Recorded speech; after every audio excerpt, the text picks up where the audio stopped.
In a shocking turn of events, a group of teenagers has spiraled into chaos after being handed life sentences. These young individuals, once full of promise and potential, have now become the center of a gripping tale that will leave you astounded. The consequences of their actions have led them down a path of destruction, forever altering their lives and the lives of those around them. Here are 5 teens who went crazy after receiving life sentences. Michael Swanson.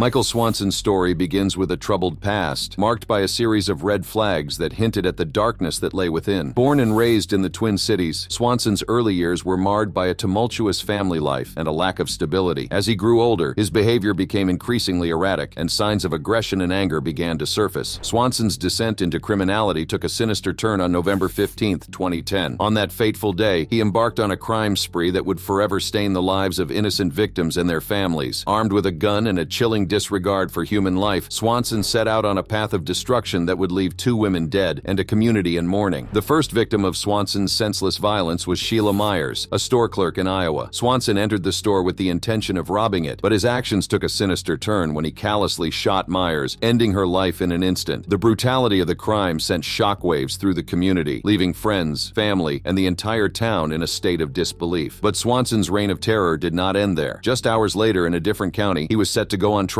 for another murder. This time, the victim was Vicki Bowman Hall, another store clerk who fell victim to Swanson's cold-blooded actions. Swanson, realizing the weight of the evidence against him, made the shocking decision to plead guilty to Bowman Hall's murder during a hearing. In a chilling admission, he described how he walked into the convenience store that night, demanding cigarettes and money before intentionally shooting Bowman Hall with the specific intent to kill her. The impact of Swanson's crimes reverberated far beyond the walls of the courtroom. The families of the victims were left shattered, grappling with the unimaginable loss of their loved ones. During the sentencing, the daughter of Vicki Bowman Hall, Jillian Bowman, delivered an emotional statement confronting Swanson and labeling him a coward. She described the horrifying details of her mother's murder, expressing her disbelief and questioning how such a senseless act of violence could ever be considered powerful or fair. But what shocked the courtroom even more was Swanson's reaction during the sentencing. As the judge pronounced his life sentence, Swanson began to smile, displaying a disturbing lack of remorse or empathy. The judge swiftly reprimanded him, warning that his smile could result in additional time behind bars. Swanson's smile vanished, but the damage had already been done. His callous reaction left everyone in the courtroom questioning the depths of his depravity. As the judge delivered the life sentence to Michael Swanson, the courtroom was filled with a palpable tension. The families of the victims sat in anticipation, hoping for a sense of justice and closure. But what unfolded next was beyond anyone's expectations. As the judge pronounced the sentence, Swanson's demeanor took a disturbing turn. Instead of showing remorse or even a hint of regret, he began to laugh. The sound of his laughter reverberated through the courtroom, sending shockwaves through the hearts of those present. It was a chilling display of indifference, a stark contrast to the gravity of the crimes he had committed. The judge, taken aback by Swanson's reaction, swiftly intervened. With a stern tone, the judge warned him that if he wanted to keep smiling, he could spend more time in jail. The judge's words seemed to momentarily jolt Swanson out of his disturbing amusement as his smile vanished, but the damage had already been done. The haunting image of Swanson's laughter was etched into the memories of all those who witnessed it. The families of the victims, already burdened with grief and pain, were further traumatized by Swanson's callous reaction. Jillian Bowman, the daughter of Vicki Bowman Hall, who was murdered by Swanson, bravely confronted him during the sentencing. In an emotional statement, she expressed her disbelief and questioned how killing a defenseless woman in an outright execution could ever be considered powerful or fair. Her words struck a chord, highlighting the profound impact of Swanson's actions on the lives of those left behind. But what could have prompted such a disturbing reaction from Swanson? Was it a defense mechanism, a way to cope with the gravity of his crimes? Or was it a display of his true character, a glimpse into the darkness that resided within him? These questions lingered in the minds of the victims' families, the courtroom spectators, and the wider community. Swanson's attorney, Charles Kenville, argued that his client had a long list of mental health problems, suggesting that these issues may have contributed to his unsettling behavior. Kenville criticized the system for failing to provide Swanson with the necessary medication, implying that proper treatment could have potentially prevented these heinous crimes and the subsequent reaction during his sentencing. However, the judge, recognizing the severity of Swanson's actions, dismissed any attempts to justify or explain away his behavior. She labeled him as evil and made it clear that lecturing him would serve no purpose. Swanson's laughter, a stark reminder of the lack of remorse or empathy, only solidified the judge's belief in the gravity of his crimes. The laughter that echoed through the courtroom during Swanson's sentencing left a lasting impact on all those present. It was a chilling reminder of of the depths of human depravity and the capacity for indifference in the face of unimaginable suffering. The victims' families were left grappling with a profound sense of injustice as their loved ones' lives were reduced to mere objects of amusement for Swanson. Danta Wright.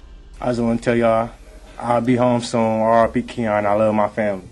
In October of 2016, the peaceful community of Ann Arbor was shattered by a tragic incident that claimed the life of 18-year-old Jordan Klee, a promising high school student with a bright future ahead. The events that unfolded on that fateful day would send shockwaves through the community and leave a lasting impact on the victim's family and friends. Danta Wright, a 17-year-old teenager, was at the center of this horrifying crime. Wright had entered a guilty plea for fatally shooting Jordan Klee, but what happened during his sentencing left everyone in the courtroom stunned and appalled. The courtroom was filled with tension as Danta Wright awaited his sentencing. The victim's family, still grieving the loss of their beloved Jordan, sat in the front row, hoping for justice to be served. The judge, David Schwartz, known for his no-nonsense approach to the law, prepared to deliver a sentence that would reflect the severity of the crime. As the proceedings began, Wright's demeanor caught everyone off guard. Instead of showing remorse or contrition, he wore a smirk on his face, seemingly unaffected by the gravity of the situation. This audacious display of arrogance would set the tone for what was to come. The victim's family was given the opportunity to deliver their impact statements, sharing their pain, grief, and the devastating impact Jordan's loss had on their lives. It was a moment for them to express their emotions and seek some form of closure. Little did they know that Wright had a different plan in mind. As Jordan's grandfather took the stand, his voice trembling with emotion, he spoke of the void left by his grandson's absence. He described Jordan's love for sports, his dreams of attending college, and the joy he brought to their lives. But as he poured his heart out, Wright's smirk grew wider, his eyes filled with a disturbing sense of satisfaction. Next, it was Jordan's mother, Karen Klee, who bravely faced Wright, her tears flowing uncontrollably. She spoke of the sleepless nights haunted by the sound of her son's voice, the pain of knowing she would never see him fulfill his dreams. Her words were filled with raw emotion, but Wright's reaction was far from what anyone expected. Instead of showing empathy or remorse, Wright laughed. Yes, you heard that right. He laughed as a grieving mother poured her heart out, as a family struggled to find solace in their darkest hour. The courtroom was filled with gasps of disbelief and murmurs of outrage. How could someone be so callous, so devoid of humanity? The judge, David Schwartz, who had witnessed countless trials and delivered numerous sentences, was appalled by Wright's behavior. He had never seen such a lack of remorse and disrespect in all his years in the courtroom. Judge Schwartz, known for his stern approach to justice, was tempted to reject the plea deal and send the case to trial. Addressing Wright directly, Judge Schwartz expressed his disbelief and anger at the teenager's actions. Watching you sit there and smile and laugh and shake your head like this is no big deal, I'm very tempted to just say I'm not going to accept this agreement. You'll go to trial, he said, his voice filled with righteous indignation. The prosecutor, John Vella, shed light on Wright's background, revealing that he was a member of a gang and had even rapped about his criminal lifestyle. But Wright's lawyer had a different story to tell. He argued that the rap was merely a form of artistic expression and did not necessarily reflect his client's reality. The tension in the courtroom was palpable as the judge weighed the arguments presented before him. Ultimately, the fate of Danta Wright rested in his hands. Would he accept the plea deal and deliver a sentence that would bring some semblance of justice, or would he choose to reject it and send the case to trial? In the end, Judge Schwartz made his decision. Danta Wright was sentenced to 23 to 50 years in prison for second-degree murder. The family's decision to accept the plea deal meant that they could begin the healing process and attempt to forgive Wright for his heinous crime. However, the judge made it clear that he was deeply concerned about Wright's lack of remorse and the impact of his actions on the victim's family. The sentencing brought a mix of relief and disappointment to the victim's family. While they sought justice for Jordan's untimely death, they also had to come to terms with the fact that no sentence could ever bring him back. Their journey towards healing and finding closure had only just begun. As the courtroom emptied, the shock and disbelief lingered in the air. The smiles and laughter of a teenager during his own sentencing had left an indelible mark on the hearts of those present. The journey towards justice and healing had only just begun for the family of Jordan Klee.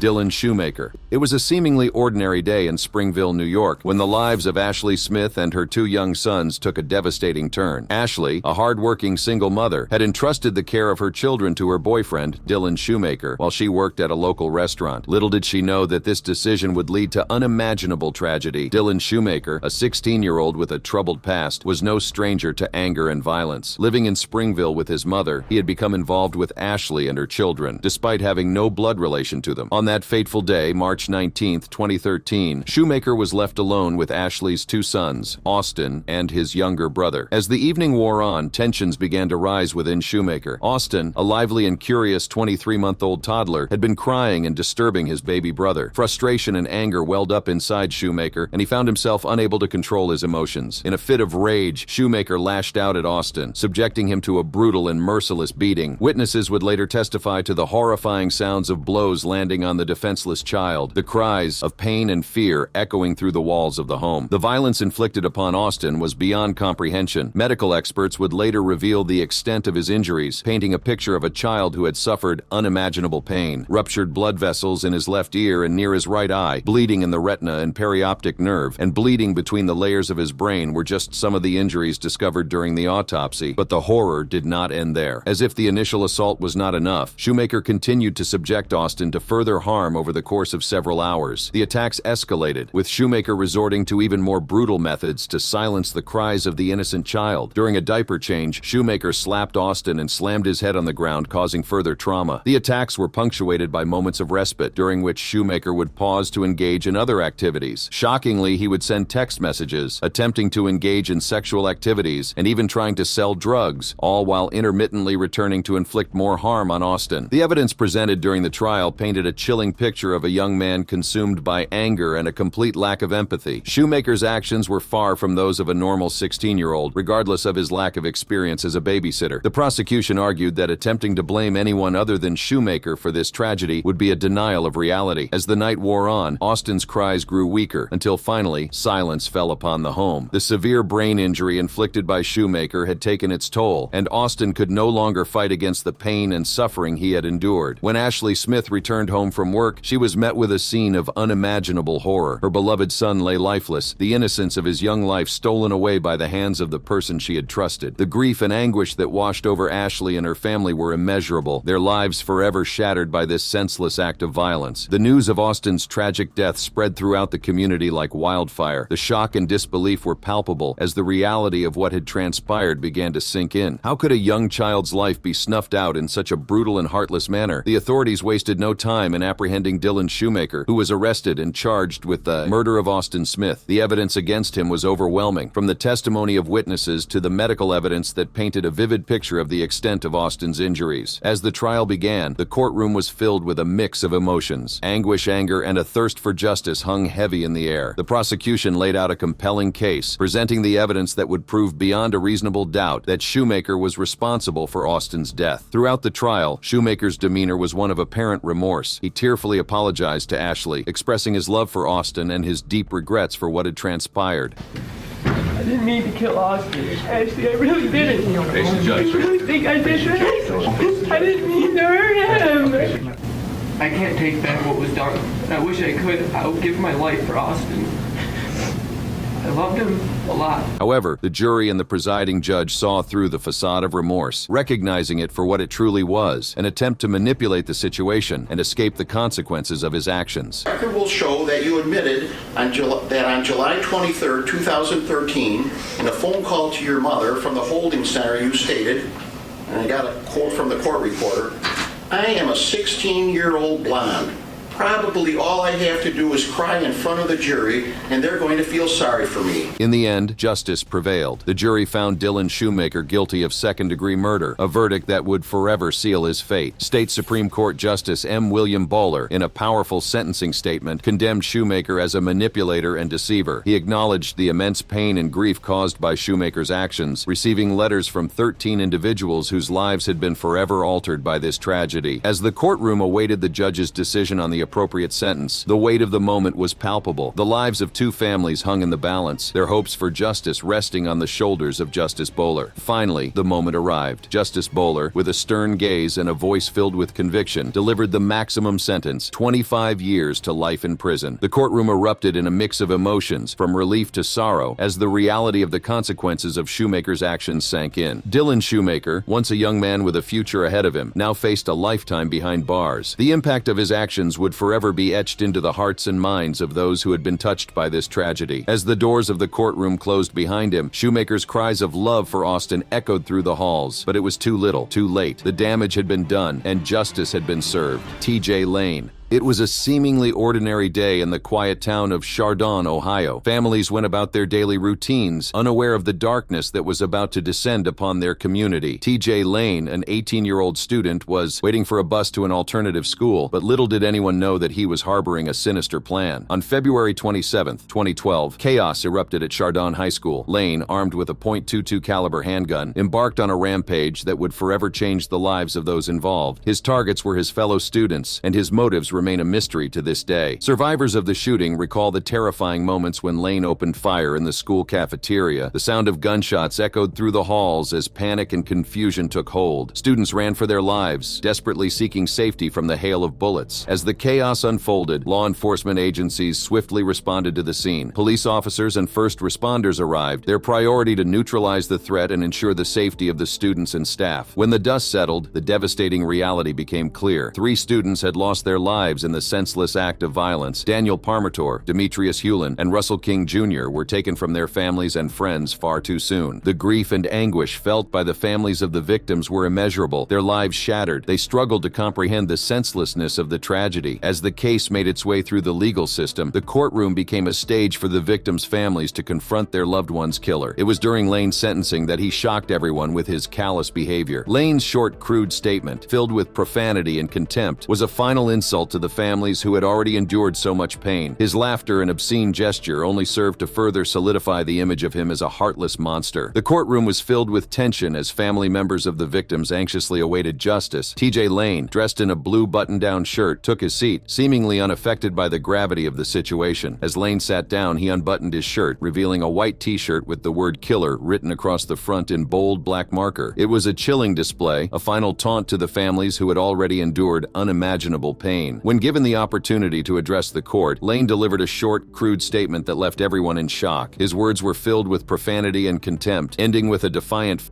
all of you," and then he raised his middle finger towards the grieving families. The families of the victims took the stand, their voices filled with anger, grief, and a desire for justice. They called Lane repulsive and expressed their hope that he would be locked up like an animal for the rest of his life. You will never, ever be in my thoughts after this. Never. My family will move on, not you. As the family members poured out their emotions, Lane smirked and laughed. His callousness only fueled the anger and disgust in the courtroom. It was clear that he had no remorse for the pain he had caused. Nick Walsack, a survivor of the shooting who was left paralyzed, also had the opportunity to address the court. He spoke of his friendship with the victims and the impact the tragedy had on his life. Judge David Fury, visibly affected by the shocking behavior displayed by Lane, addressed the courtroom. He questioned the motive behind the merciless rampage, stating that no clear answer had been provided. The judge also considered Lane's mental state at the time of the shooting. It was revealed that Lane had feigned mental illness after the crime, but it was proven that he was not insane, incompetent, or impaired. He knew exactly what he was doing. On February 26th, Lane pleaded guilty to multiple charges, including aggravated murder and felonious assault. Due to his age at the time of the shooting, he was not eligible for the death penalty. In the end, the judge sentenced Lane to 3 life terms in prison with no chance for parole. It was a decision that brought some semblance of closure to the families, but the pain and loss they experienced will never truly fade away. Shondell Jackson. It was a warm summer evening in July when tragedy struck the University of Wisconsin-Milwaukee community. Nathan Potter, a promising young student, was going about his daily routine, unaware of the danger lurking in the shadows. Little did he know that his life was about to be brutally cut short. The details of that fateful night are chilling. Jackson, driven by a twisted motive, set his sights on Potter, targeting him for a heinous act of violence. As the evening wore on, Jackson meticulously planned his attack, fueled by a dark and sinister desire. It was in the late hours of the night when Jackson made his move. Armed with a weapon and a heart filled with malice, he approached Potter, who was unaware of the impending danger. In a matter of seconds, their paths collided, forever altering the course of their lives. The details of the crime are too gruesome to recount in full, but suffice it to say that Potter's life was tragically taken away in a senseless act of violence. The shockwaves reverberated through the university and the wider community, leaving friends, family, and faculty in a state of disbelief and mourning. The trial that followed was a gripping courtroom drama, filled with emotional testimonies and compelling evidence. The prosecution presented a strong case, leaving no doubt about Jackson's guilt. The jury, after careful deliberation, delivered a verdict that would forever alter the course of Jackson's life. I apologize for my behaviors. Please don't take my life from me.